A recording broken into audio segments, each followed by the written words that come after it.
सुख चैन की जिंदगी जियो, रोटी खाओ, वरना मेरी गोली तो है ही। Hello and welcome to another video of world affairs with Kuldeep Kumar. तो भाई एक लेटेस्ट न्यूज़ आई है और लेटेस्ट न्यूज़ ये है कि पाकिस्तान के प्राइम मिनिस्टर शहबाज शरीफ ऑपरेशन सिंदूर में भारत से बुरी तरह पिटने के बाद अब निकले हैं विदेश भ्रमण पर। और ये अभी इस समय है ईरान में, और ईरान में जाकर के इन्होंने एक स्टेटमेंट दी है जिसमें इन्होंने कहा है कि ये इंडिया के साथ सीरियस टॉक्स चाहते हैं। किन टॉपिक्स पर? Water, trade and counter terrorism. लेकिन प्रॉब्लम यह है कि इंडिया की तरफ से बिल्कुल क्लियरली ये कहा गया है कि terror and talks can't go together. तो पाकिस्तान के साथ सिर्फ बातचीत तब होगी जब पाकिस्तान अपने टेरर कैंप्स बंद कर देगा और इंडिया के अगेंस्ट अपनी टेररिस्ट एक्टिविटीज़ को पूरी तरह बंद कर देगा और पीओके को खाली कर देगा। अगर पाकिस्तान ये शर्तें मानता है तो इंडिया की तरफ से कुछ ना कुछ बातचीत तभी होने के चांसेस हैं, नहीं तो पाकिस्तान के साथ इंडिया के कोई भी बातचीत होने के फिलहाल नियर फ्यूचर में तो कोई चांस नहीं दिखते। लेकिन फिर बात यह है कि पाकिस्तान के रवैये में ये बदलाव आया क्यों? तो देखो, इसमें पाकिस्तान की अच्छी नीयत तो बिल्कुल नहीं दिखती, लेकिन फिर कारण क्या है? कारण है इस समय पाकिस्तान की इकोनॉमिक हालत पाकिस्तान की बहुत बुरी है। इस समय पाकिस्तान में लोगों के पास 2 वक्त की रोटी खाने के लिए पैसे नहीं है। इसके अलावा दूसरा सबसे बड़ा कारण यह है कि ऑपरेशन सिंदूर में पाकिस्तान को बहुत हैवी लॉसेस उठाने पड़े हैं और पाकिस्तानी एयरफोर्स बिल्कुल ज़मीन पर आ गई है। 12 में से 11 एयरबेसेस को डिस्ट्रॉय कर दिया गया, जिसमें पाकिस्तान की टोटल एयरफोर्स एसेट्स का 20% डिस्ट्रॉय कर दिया गया। हालांकि पाकिस्तान की तरफ से सीजफायर कर दिया गया, लेकिन इंडिया ने बिल्कुल क्लियरली कहा कि हमारी तरफ से ऑपरेशन सिंदूर अभी ख़त्म नहीं हुआ है, बस मिलिट्री एक्शंस को एक पॉज दिया गया है। इसके अलावा पाकिस्तान पर जो भी एक्शंस लिए गए थे वो एज इट इज़ बरकरार हैं। जैसे कि इंडस वाटर ट्रीटी को सस्पेंड किया गया था, तो वो आज भी 1 महीने बाद भी सस्पेंडेड है।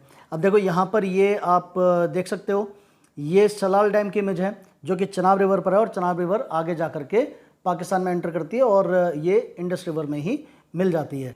तो ये यहाँ पर गेट बंद है और पानी का फ्लो बिल्कुल यहाँ पर रुका हुआ है। इसके अलावा यहाँ पर आप देखो, ये बगलीहार डैम की पिछले 1 महीने का ओवरव्यू है। ये सैटेलाइट इमेजेस हैं। ये इंडिया टुडे की तरफ से रिपोर्ट तैयार की गई जिसमें कि सैटेलाइट इमेजेस शो की गई कि क्या असर पाकिस्तान में दिखा ये इंडस वाटर ट्रीटी के सस्पेंशन का। तो ये जो पहली इमेज है ये है सस्पेंशन से पहले की, और फिर उसके बाद 1 मई को फ्लशिंग ऑपरेशन हुआ, यानी कि पानी को रिलीज़ किया गया। उसके बाद 6 मई को गेट्स फिर से क्लोज किए गए, फिर 11 मई को गेट ओपन कर दिए गए, 13 मई को गेट क्लोज कर दिए गए, फिर 21 मई को दोबारा से गेट खोल दिए गए। अब देखो यहाँ पर ये नीचे पाकिस्तान के मरला डैम पर ये जो गेट्स बार बार बंद किए गए, खोले गए, इसका क्या असर देखने को मिला वो यहाँ पर आप देख सकते हो। अब देखो, ये सस्पेंशन से पहले और फिर उसके बाद यहाँ पर जब गेट क्लोज किए गए तो यहाँ पर ये डिप आ गया। फिर जब गेट खोले गए तो ये अचानक ये इतनी ऊपर ये पहुँच गया और यहाँ पर ये इसमें राइज आ गया वाटर लेवल में। फिर एक और डिप आया, फिर यहाँ पर दोबारा से जब गेट खोले गए तो रिलीज, फिर से पानी का लेवल बढ़ गया, और फिर एक और डिप, थर्ड डिप आया, फिर थर्ड राइज जब पानी को फिर से रिलीज़ किया गया। अब देखो यहाँ पर ये किशनगंगा डैम जो है उसकी सैटेलाइट इमेजेस हैं। ये पहली जो इमेज है ये है सस्पेंशन से पहले की। दूसरी इमेज में सारे गेट खोल दिए गए, ये 29 अप्रैल को। फिर 1 मई को सिर्फ एक गेट खुला, 6 मई को फिर सारे गेट खोल दिए गए, 14 मई को सिर्फ एक गेट खुला, बाकी सारे बंद कर दिए गए, और 21 मई को सारे गेट्स बंद कर दिए गए। तो आप ये देख सकते हो कि इंडिया अपनी मर्जी से ही पानी को रोक रहा है और अपनी मर्जी से पानी को रिलीज कर रहा है बिना पाकिस्तान को इसके बारे में जानकारी दिए। इसकी वजह से पाकिस्तान के अंदर पानी का जो संकट है वो गहराता जा रहा है, और इसी वाटर क्राइसिस की वजह से पाकिस्तान के अंदर अभी कुछ दिन पहले सिविल वॉर जैसी कंडीशंस बन गई थी, जहां पर सिंध में वहाँ के लोगों ने पाकिस्तान के एक मिनिस्टर के घर में आग लगा दी। लोग सड़कों पर निकल आए, AK-47 निकाल लिए और सड़कों पर गोलियां चलाई गई, पुलिस वालों को पीटा गया। सिंध में जो प्रोटेस्ट हो रहे हैं उसका कारण ये है कि पाकिस्तान की जो पंजाबी डोमिनेटेड आर्मी है वो पंजाब को, यानी पाकिस्तानी पंजाब को एक और बेनिफिट पहुंचाने के लिए उसने एक इंडस रिवर पर कनाल प्रोजेक्ट लॉन्च किया है, जिसके तहत अब ये क्या करने वाले हैं कि ये जो इंडस रिवर का जो ये रीजन है यहाँ से 6 कनाल बनाई जाएंगी और 6 कनाल बना करके पानी को डाइवर्ट किया जाएगा ये चोलिस्तान के एरिया में, अब ये जो चोलिस्तान है ये एक डेजर्टेड एरिया है 4.8 मिलियन एकर्स का, जो कि इंडिया पाकिस्तान बॉर्डर पर है और ये पाकिस्तानी पंजाब के अंदर है। अब इसकी वजह से क्या होगा कि पानी का फ्लो अगर ये बन जाता है तो पानी डाइवर्ट कर दिया जाएगा इस एरिया में और पानी का फ्लो सिंध में बहुत कम हो जाएगा, जिसकी वजह से सिंध के अंदर फूड स्केर्सिटी की समस्या खड़ी हो जाएगी और इसीलिए लोग इस प्रोजेक्ट का विरोध कर रहे हैं। इन्हीं सब कारणों की वजह से पाकिस्तानी प्राइम मिनिस्टर इस समय मजबूर है ये कहने के लिए कि वो इंडिया से बात करना चाहते हैं, क्योंकि अब उसके पास में बात करने के अलावा और कोई रास्ता बचा नहीं है। लेकिन एक चीज़ और भी है कि वो अब बाहर दुनिया को ये दिखाना चाहता है कि देखो पाकिस्तान कितना पीस लविंग देश है और ये इंडिया ही है जो बात करने को राज़ी नहीं है। हम तो बात करना चाहते हैं, हम सारी चीज़ों को डायलॉग से रिजॉल्व करना चाहते हैं। लेकिन आप ये देखो कि ये कितना गजब का कोइंसिडेंस हुआ कि पाकिस्तान का प्राइम मिनिस्टर शहबाज शरीफ ईरान में खड़े होकर के कहता है कि भी वो इंडिया से बात करना चाहता है, लेकिन उसी समय Indian prime minister Modi ji Gujarat में खड़े होकर के कहते हैं पाकिस्तान के लिए कि तुम आराम से रोटी खाओ, नहीं तो मेरी गोली तो है ही। उन्होंने अपनी स्पीच में पाकिस्तानी अवाम और पाकिस्तान के बच्चों को, खासकर बच्चों को एड्रेस करते हुए कहा कि ये जो पाकिस्तान की तुम्हारी आर्मी और तुम्हारी गवर्नमेंट है ये तुम्हें बेवकूफ़ बना रही है और तुम्हारे भविष्य को अंधकार में ढकेल रही है। सुनो जरा उन्होंने स्पीच में क्या कहा।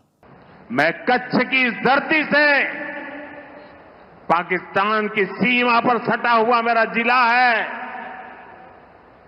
मैं पाकिस्तान के लोगों को भी कहना चाहता हूं, क्या पाया आपने? हिंदुस्तान दुनिया की चौथी इकोनॉमी बन गया और तुम्हारा हाल क्या है? तुम्हारे बच्चों के भविष्य को बर्बाद किसने किया? तुम्हें दर दर भटकने के लिए मजबूर किसने किया? ये आतंकवाद के आकाओं ने।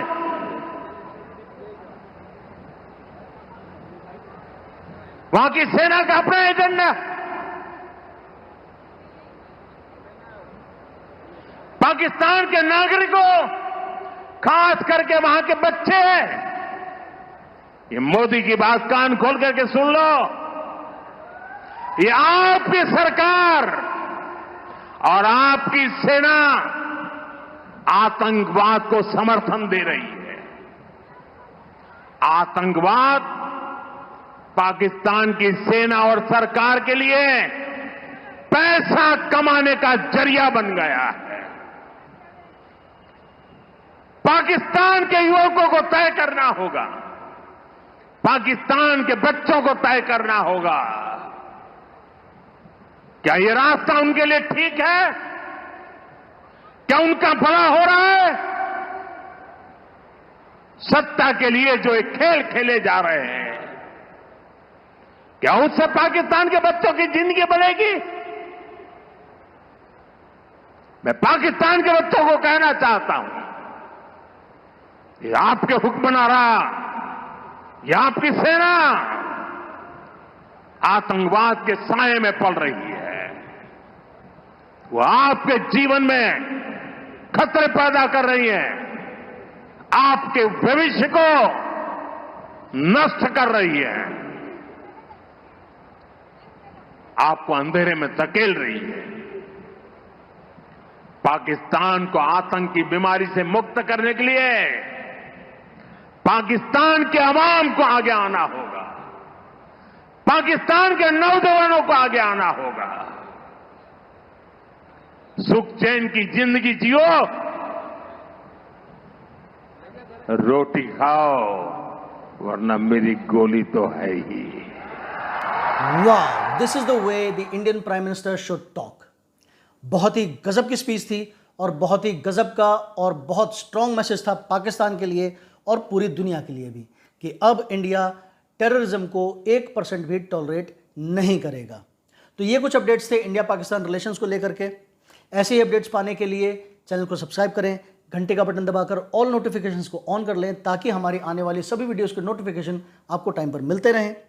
और अपने विचार कमेंट बॉक्स में ज़रूर लिखें। तो मिलते हैं अगले वीडियो में, तब तक के लिए bye bye, take care and stay safe.